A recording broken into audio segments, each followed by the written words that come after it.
Awesome. Recording in progress. Great. So let's go ahead and get started. Thanks for joining us today. My name is Bethany. I do marketing communications here at Broadreach. So if you get our emails or follow us on social, that's me.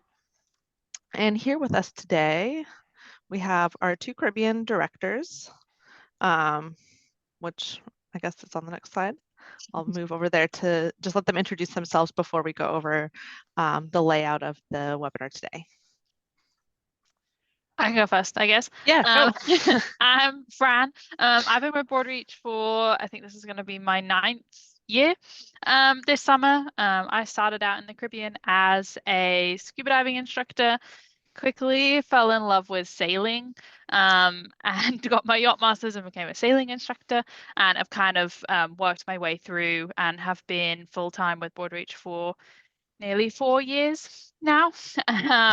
But definitely have a love for the ocean and being around boats and sailing. And I am often down in the Caribbean during the summer, so meet a lot of our students there too. Yeah.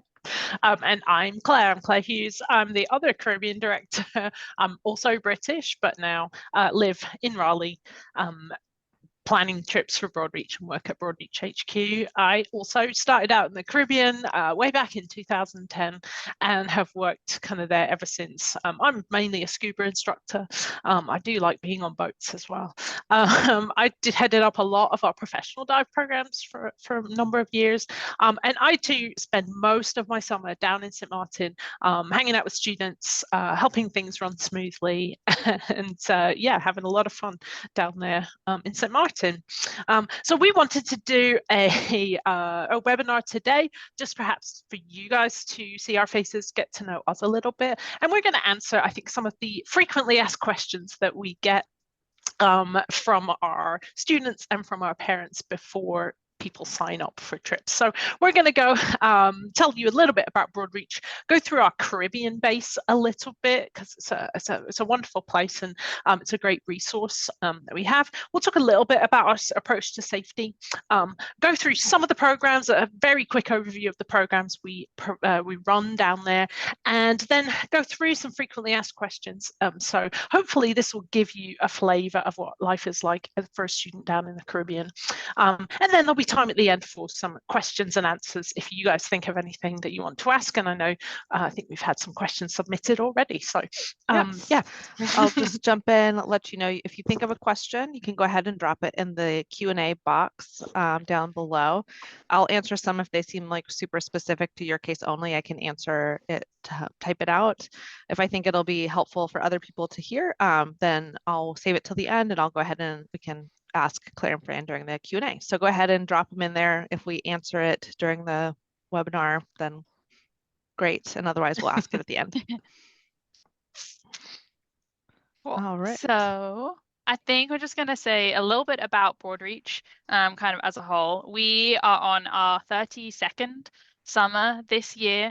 And we have programs running kind of all over the world. We have some in Fiji, Bali, Costa Rica, Ecuador. The majority of our trips, however, do happen in the Caribbean. Most of those programs are our boat-based sailing and diving programs, which is what we want to talk to you about here today. But we are really about teaching and having students have experience through adventure. And so we like to take them into new places in the world and push them out of their comfort zone a little bit to try some new things. And that's really kind of what we are about. Our current or our director and owner was actually a student on the very first Broadreach program, which is kind of like a fun fact for us. You can see him sitting there around the fire. And that was our first program, was a kayaking program around the Caribbean. And we've gone on from there, but our sailing programs have really been the core of Broadreach for all of our 32 years. So we're really excited to talk more about those today as we go through. And so, yeah, our Caribbean base is where most of our students will start out. Our programs down there are really designed to be introductory, and for those with no experience who want to get involved in scuba diving, marine biology and sailing. And so we have a base down in St. Martin is the place. Very often get asked where we start and end our trips, and they are in St. Martin. I think SXM is the airport code for those that are interested or looking at flights. Our Caribbean base, you can kind of see it in this photo. It's that the nice arrow that Bethany's put in there for us. It's in the corner of the marina. It's nice and sheltered in there. It's a nice place. And you can see it's also very near this lovely beach with the lovely turquoise waters as well. And that actually, in that bay there, is where our students spend their first night on the boat. So that's where we will start out. We'll come out of the marina and get them on their boats on their first night. And along with the base, we've been there for a number of years. We know all the people there. It's where our boats come from. And we've got a lot of equipment and supplies down there as well. So when your students arrive in St. Martin, they'll come to the pad and be sort of fitted up for scuba gear and get to know their instructors a little bit before they head out onto the boats for the evening. So it's quite a buzzing place. It's a lot of activity, and there's quite a number of people who make that place their home for the summer. So we kind of just want to tell you a bit about those people, just so we can paint a picture for you. Yeah, so we have this really awesome team in St. Martin, starting off with the instructors that are on board our boats with the students. We aim to have 3 instructors on every program boat, and they are all full professionals within their field. So they will be full PADI dive instructors or very experienced sailors. And those are the people that will be on the boats 24/7 with the students. They are very involved in everything to do with the program. So they will teach the diving, cook meals with the students, eat with them, explore the beaches, and kind of all of those things. You can see some of our great instructors there. I think a really great thing, and some of these instructors that you see in the pictures were actually students with us. They did several programs, became professional dive instructors, and then have spent several summers teaching with us, which is a really cool path for our students that are really into diving and love Broadreach. And then to go with them, which some people don't realize, is out with our boats, we have a support boat that follows our fleet. On board that support boat, we have some of our very experienced and veteran staff who have been with us for a very long time. Sometimes you'll see me and Claire out there. We like to get out on the water when we can. But we also have some fleet managers who help with boats in general, making sure everything is running smoothly and giving support to our skippers. And we'll have some course directors out there too, who offer diving advice, student advice, help with group dynamics and things like that. And they also do all the behind the scenes logistics, making sure there is fresh provisions whenever we go to town, making sure that everything runs as smoothly as possible and the boats have everything that they need. And to go with that, we have a few logistics staff that help with all those things. They sometimes help take the students in town or go on hikes, and they're just like an extra pair of fun hands to have around. And we'll have a couple of water sports team as well. They drive 2 big ribs, and they are around to take them wakeboarding, water skiing, dinghy sailing, and all sorts of fun things. And so they're about 2. And so we have quite a big team, all headed up by me and Claire, and also our leadership team as well in the summer. Yeah. Yeah, I think anything that helps keep the programs running when the instructors can just focus on teaching the scuba and sailing and being with their group is great, and that's what we're aiming for down there with all those extra staff that we employ.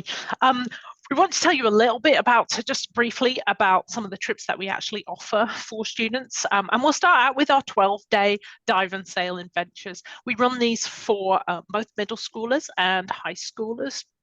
We split them up by age that way, and they are designed to be our basic kind of introductory program. You don't need to come with any previous knowledge of either scuba diving or sailing. If you know you like the water, if you know you want to explore a little more, they're the ones to start with. We also packing, some island exploration, water sports, like Fran said. We do some hiking and community service as well. So there's lots of different activities to try out and see what you might like to get further into. Along with that, we also do a slightly longer trip, 21 days of diving and sailing. Again, these are introductory. We do them for middle schoolers and high schoolers. And this is for students who want to delve a bit deeper, who perhaps are ready for a longer trip, who have a bit more time. And they'll go on to explore a few more islands and do a few more certifications. They really have fun on these trips. They really bond as a group by the time the 21 days is over. And it's a great choice if you think your student is ready for a slightly longer trip.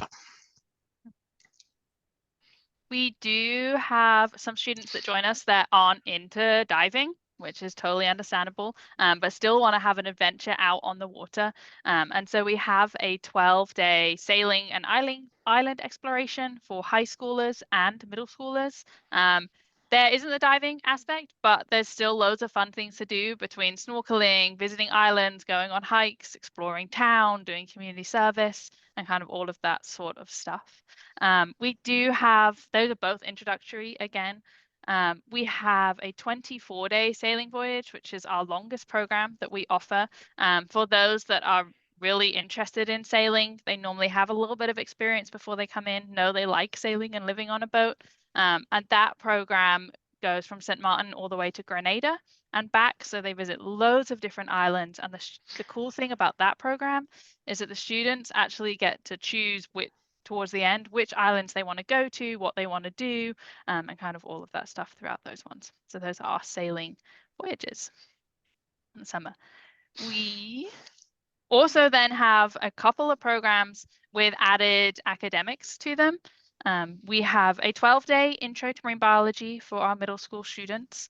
For this program, it's fun. They still go diving, they still do kind of all of those things, but each day they will have an academic lesson focused around things that they are seeing underwater. So they'll learn about fish biology and reef ecology and sharks and nocturnal creatures. So all these kind of fun things that our students are really interested in to kind of see if marine biology is for them, kind of dipping their toe into that side of things.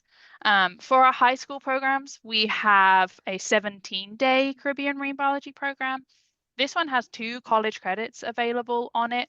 They still learn to dive and visit all the islands, and there'll be a dedicated marine biologist on board the program to teach the academic part of the course, which is around a lesson each day. You can see in this picture here, they're doing a fish dissection, which they actually really love to do, and they learn about all sorts of things, kind of a broad range of topics around in marine biology.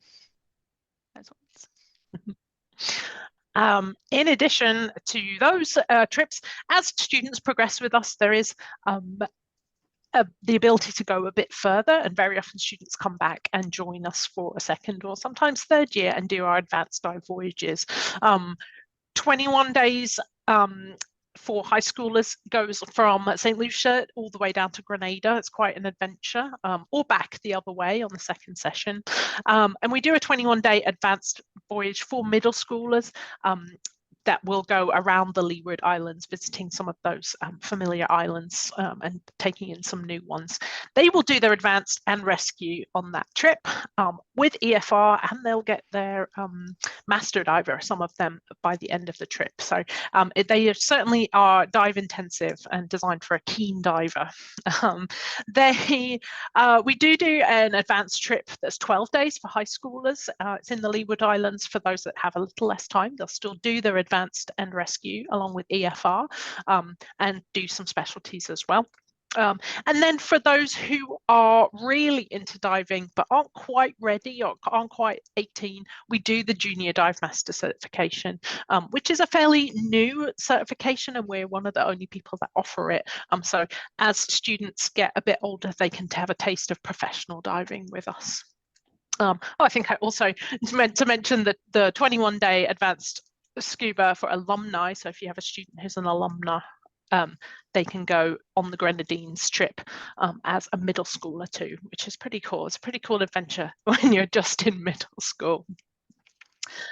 We also do professional dive programs, like we said. We do mentor the students, sometimes all the way up to being instructors themselves. And that is always really nice to see when we see our former students become dive professionals and enter the industry as well. So that's an option for your college students if you're with us that long. We are also going to talk a little bit about health and safety. We do get asked about this quite a lot, and it's obviously very important to us. We're big on risk management. It's a big part of our industry and what we do.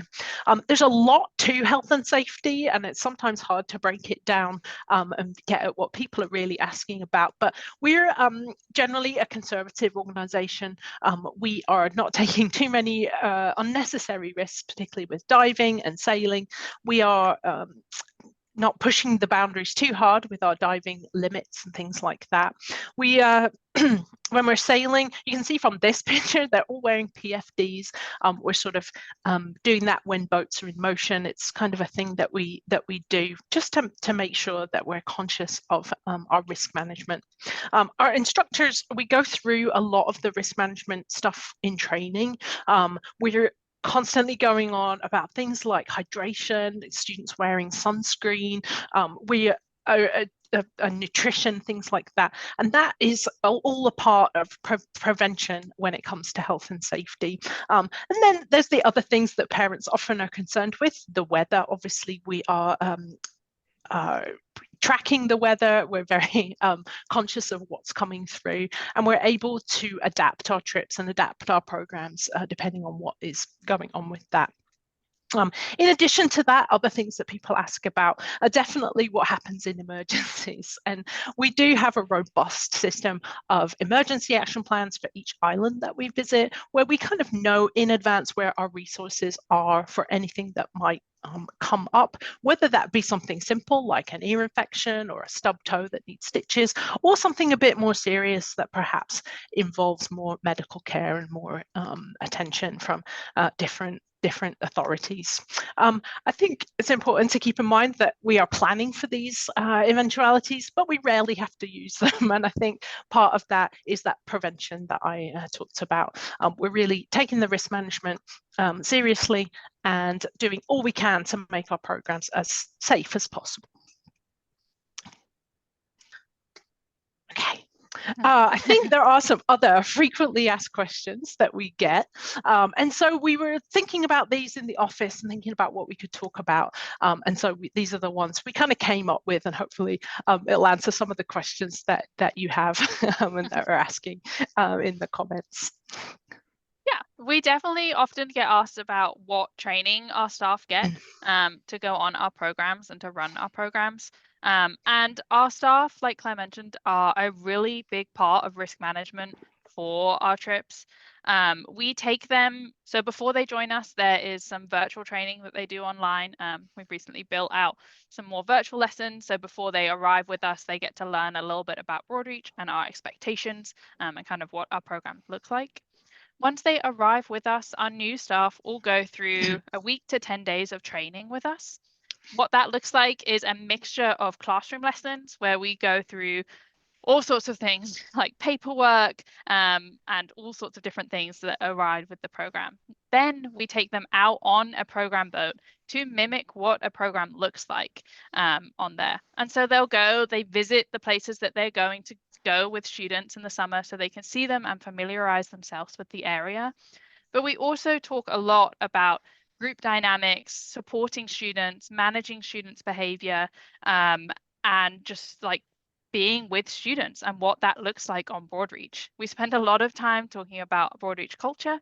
So what we want our boats to look like, we want to have inclusive environments on board with all of our students, like being together and doing activities together. And our instructors are a huge part of that. And to go with that, we also talk about diving on Broadreach, which Claire mentioned earlier. So Broadreach itself, we are very conservative with diving rules.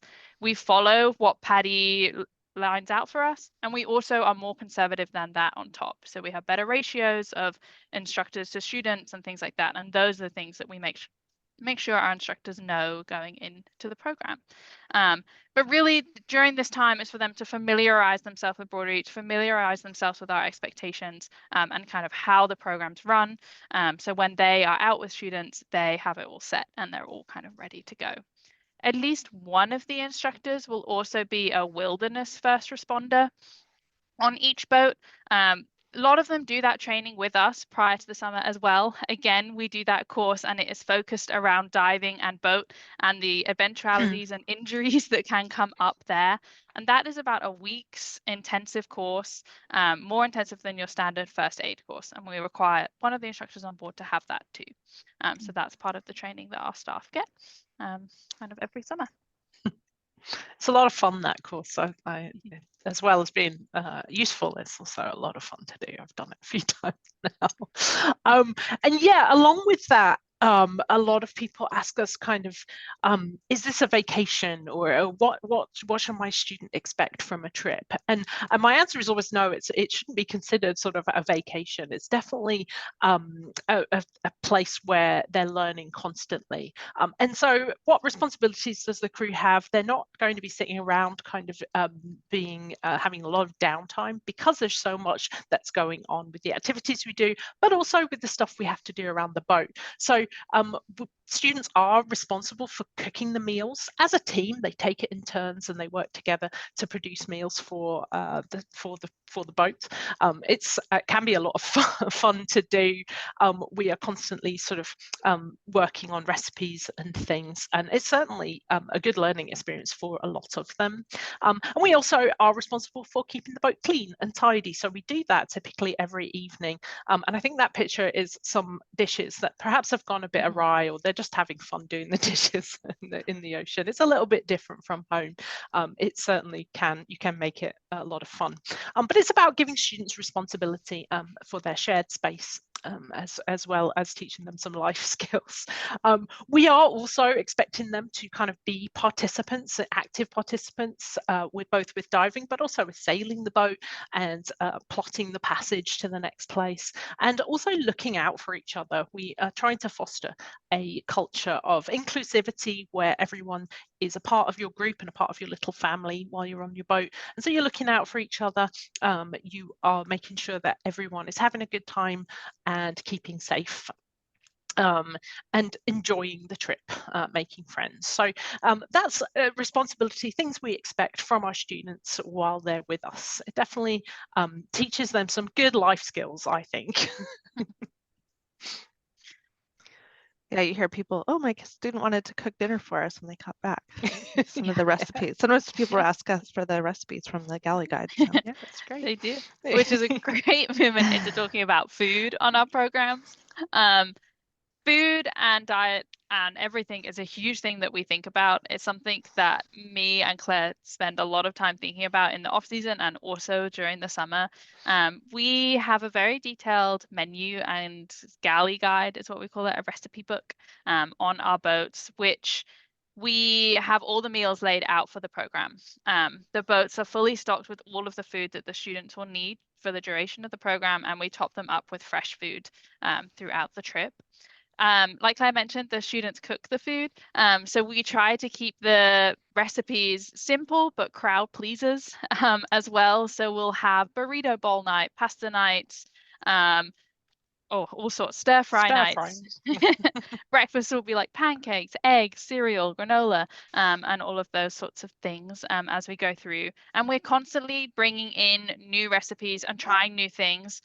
We actually have a taste kitchen here in the Broadreach office. We have a few more times set up for the coming weeks to try out some new ingredients and some new meals.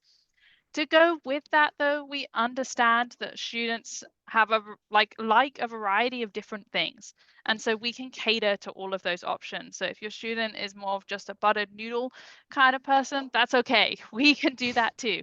And we always make sure, and it's really important for us, that there's always something for our students to eat. So if they don't like a meal, then we will find something else to make them. And the boats are fully stocked with snacks. Every snack you can imagine. And we encourage the students to help themselves to those things all the time. So whenever they are hungry, they can open up a cupboard or open up a drawer and grab a snack out. There is fresh fruit available at all times throughout the program. We can also cater to any dietary needs, so gluten-free, lactose, allergies, and things like that. If you have a specific one that you're worried about or concerned about, just contact us and we can talk you through. We know in and out what is on board these boats, and so we can tailor it as we need to throughout the summer. And cake, we make a lot of cake and brownies on a boat because it's just needed. We also get asked about communication. It's a very important part of the questions that we get asked. Like a lot of summer camps, we are encouraging our students to switch off from technology while they're with us and kind of be immersed in the environment that they're in. And so we do hang on to phones while they're with Broadreach. They are able to bring them, particularly for travel day, they're very useful, but we do hang on to them for them once they arrive with us. There's no Wi-Fi on a boat and cell service can be spotty anyway, but we just find it's a great opportunity for students to switch off and kind of disconnect from technology a bit. And it's good for the group dynamic. It allows them to really bond with the people on the boat. That doesn't mean that you are completely cut off from your student though. They do phone home, usually once a week. We'll arrange a phone home day. And then also a big part of our responsibilities on the boat that we talked about was writing a trip update. So every day, someone on the boat will write a trip update that the logistics staff will post onto the website so that parents or folks back home can follow along with the trip and see what's up, what the boat's up to that day. Along with that, of course, we'll try and take as many photos as we can and post them on the website too, so that you can kind of see what they're doing and see where they're at.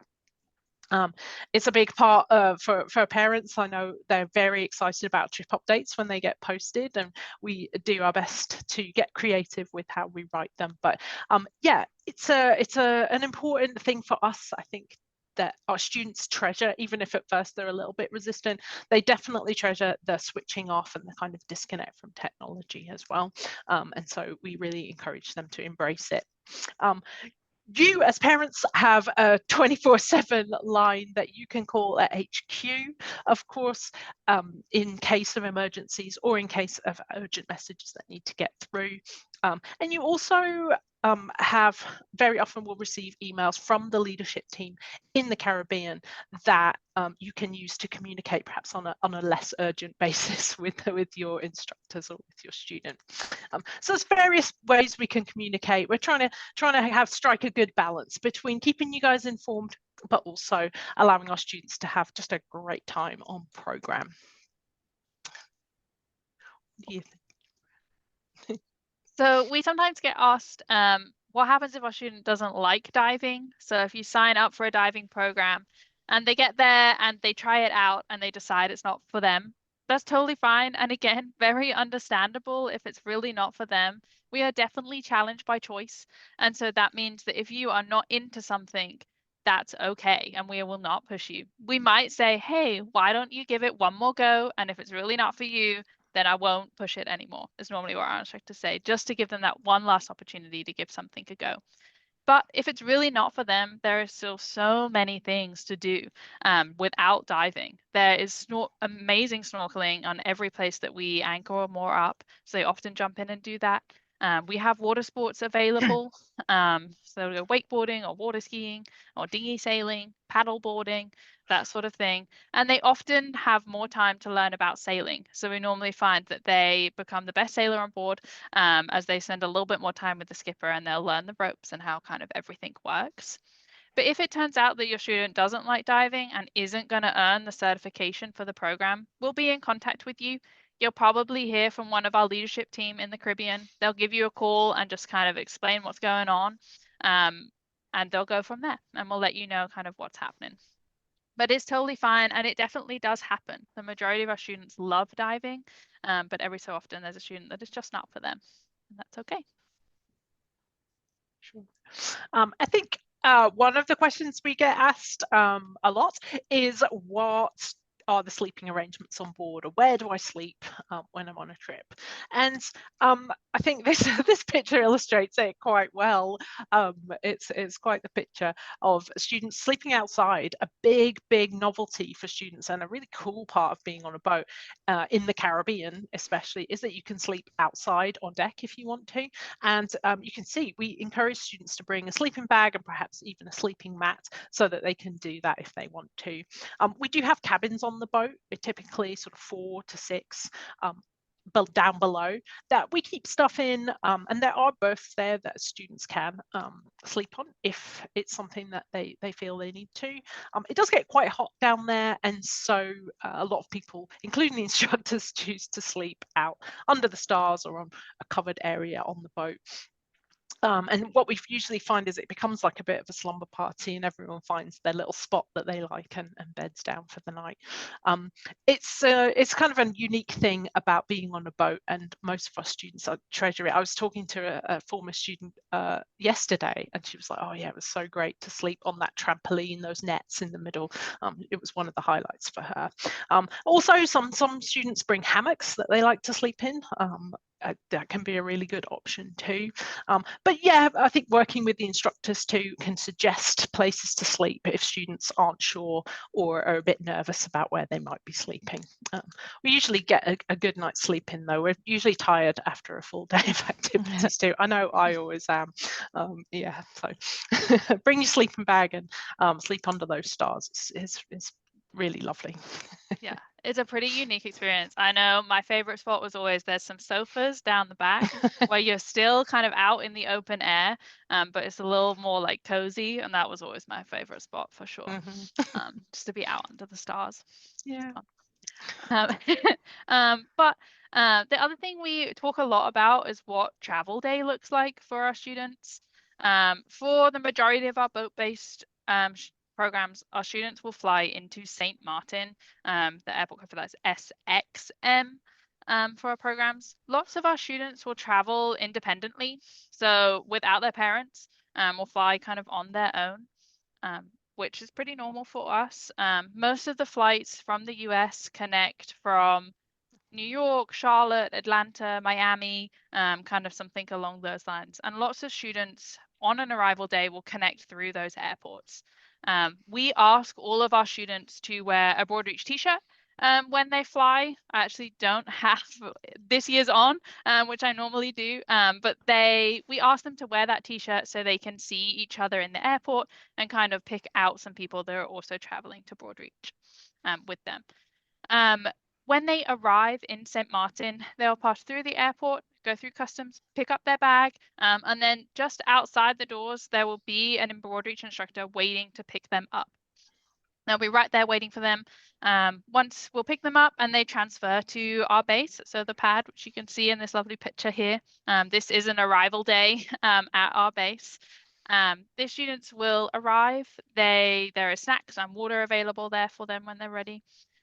They will get fitted out with dive gear if they need it.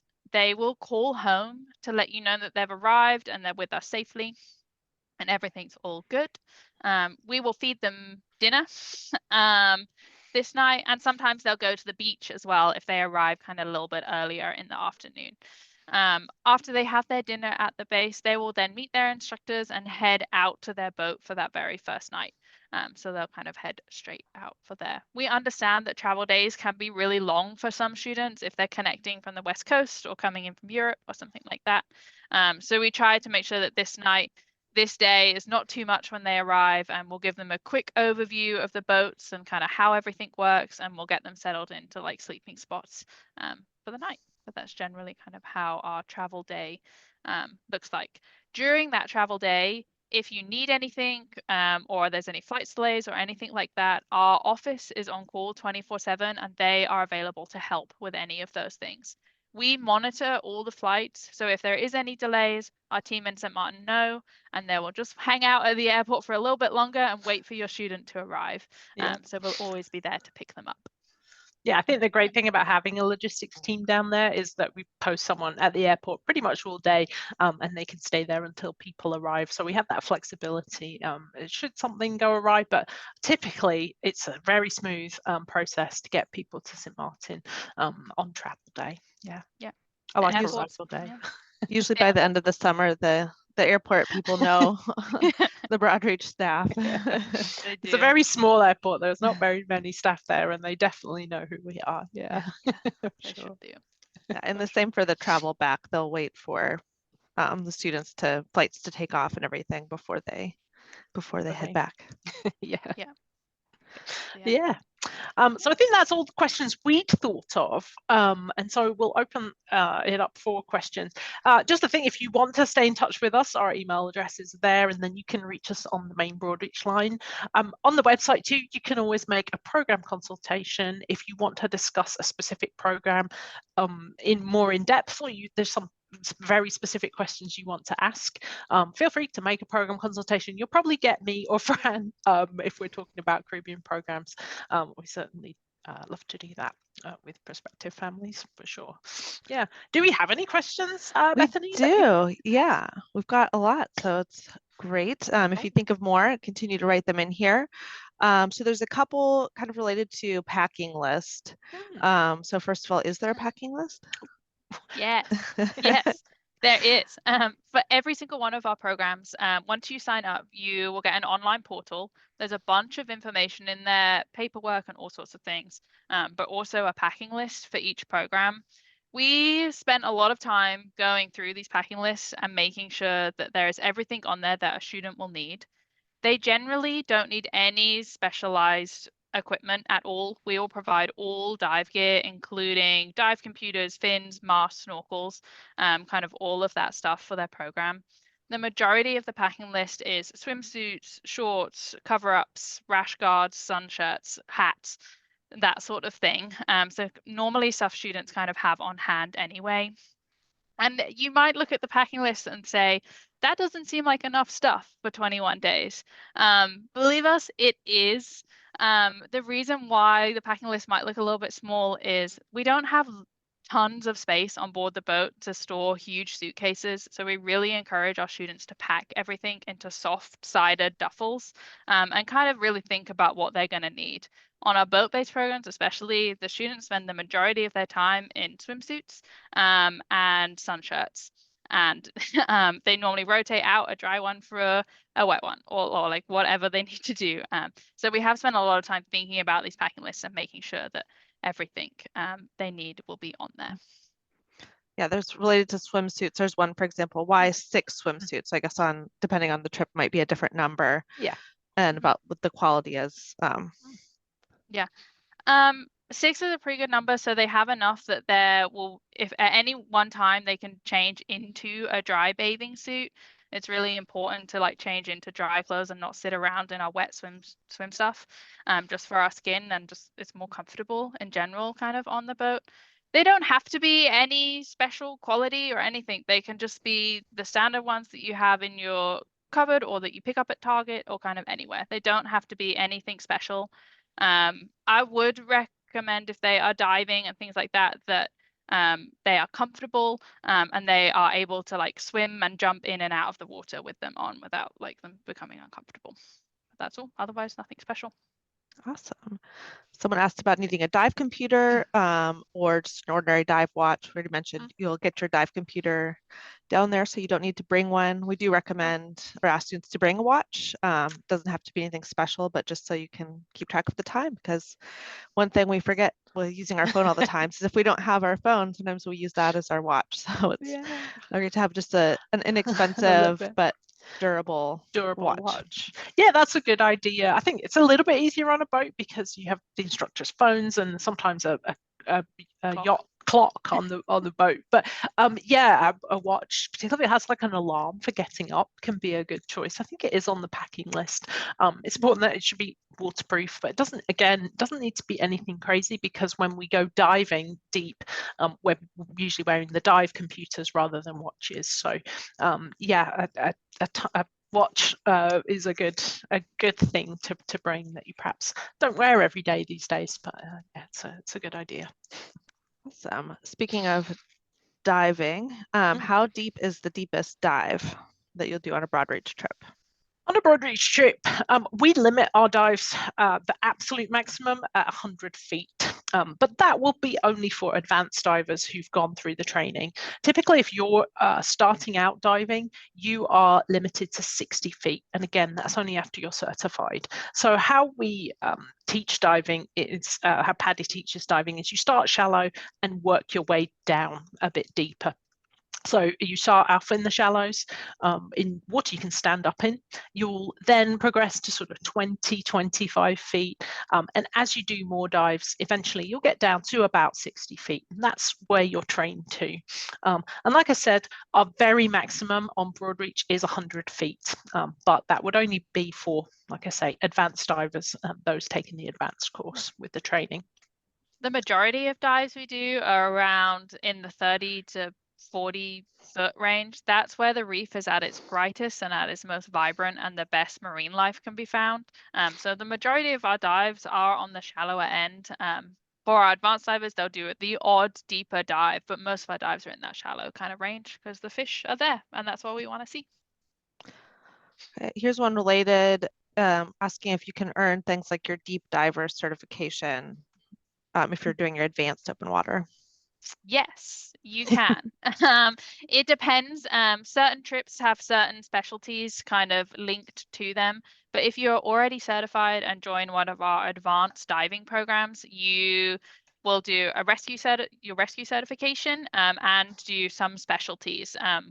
Depending on the program, one of those could be deep. Sometimes we do drift, we do fish ID, peak performance buoyancy, night, a whole bunch of other ones, which means our students can start to work towards becoming a master scuba diver, which is kind of an exciting certification for them to have, and the highest like kind of recreational one that there is for them. Awesome. Another diving related question. So if someone already has their open water certification, how do they get the other certifications? How do they link those to their PADI account and log the dives that you've already done before? Yeah, yes, you can absolutely do the other certifications with us. Our instructors will teach them on the program that you sign up for. So it'd be advanced, you would go next, and then you could do some specialties or a rescue on those things. With regards to PADI, you should already have a PADI account. It's normally linked to your email address, and that is what we use to process your certifications once you've completed them and your trip. That will link all of your kind of certifications together with PADI. We have our students complete a dive log after every dive, which is where they write down all the dives that they've done so they can keep track of them. If you're already certified, you might have a dive log already, which you're more than welcome to bring with you, and we can fill that one out from there. But that's generally how we keep track of the dives. And so the students can go home and they normally write something that they've seen on their dives or the type of dive they've done, and so they can tell you about them when they get home too. Here's one that actually I can answer. We mentioned it before, asking about whether we send parents pictures of their adventures throughout their session. Yes, we mentioned it in passing, but specifically we create a Google photo album that we send the link out to the friends and family that are signed up through the Broadreach portal. So typically once per day, we have, we will sync up the photos that are being taken on the trip through the instructors' program phones, and we'll upload those to the Google photo album. So it's usually about once a day that we aim to upload those. Sometimes some of the logistics or support staff will take pictures on a GoPro or something, so they might upload those separately.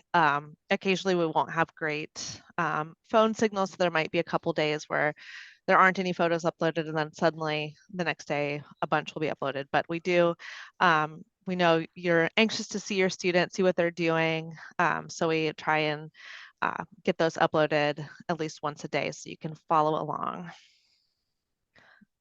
Great. Here's one about how many instructors will be living on a boat on a marine bio voyage, and how many instructors accompany students during their dives.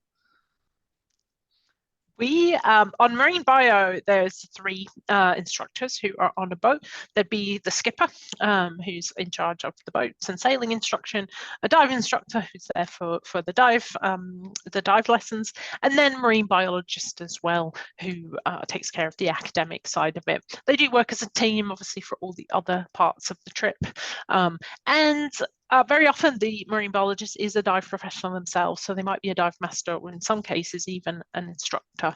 And so when they are diving, the instructor will definitely be in the water with students. That's one of our other rules. We have a dive professional in the water with our students all the time. And the marine biologist very often is there as well, not so much for the instruction side, but for the seeing what the students are seeing so they can sort of incorporate it into lessons. And so, yeah, there's always a dive professional in the water with them. And then if there's sort of more than six students, which they would be, they'd be in smaller groups. Usually it max out at 6. We'll try and keep that ratio just for the enjoyment of the dive, but also safety as well. And does that sound about right, Fran?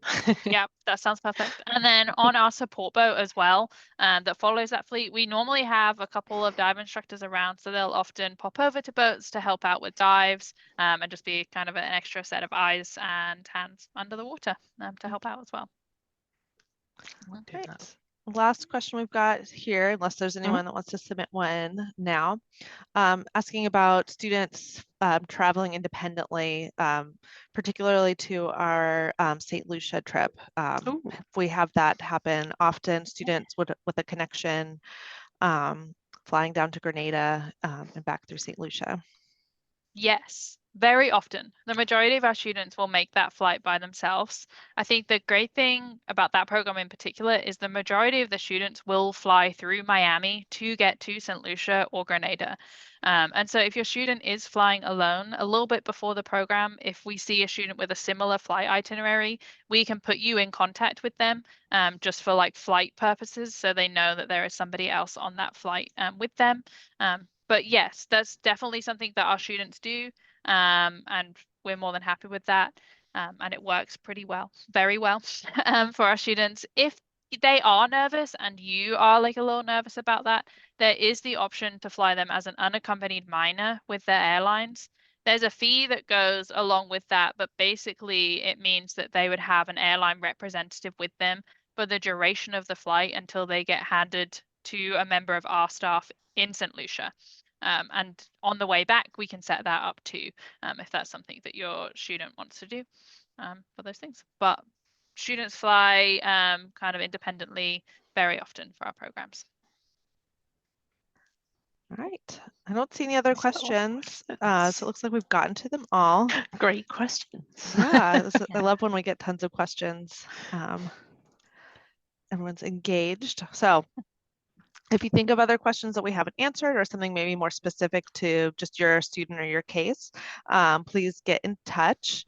We love talking to our families about our programs, about your student, and yeah, we look forward to hearing from you.